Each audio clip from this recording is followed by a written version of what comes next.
So what's up everyone and welcome back to our channel in another tutorial.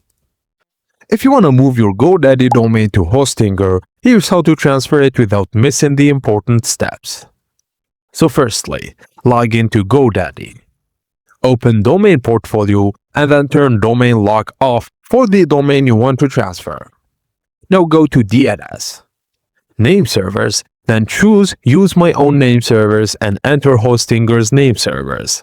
For example, ns1.dnsparking.com and ns2.dnsparking.com. Now in GoDaddy's transfer section, choose Transfer to another registrar and get your authorization code. Finally, log into Hostinger.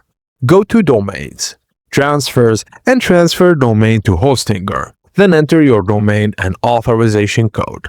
And that's it. All you have to do is follow the remaining instructions to complete the transfer. If this tutorial was helpful, please don't forget to like it and subscribe to our channel for more tips and tricks like this. I will see you on the next one.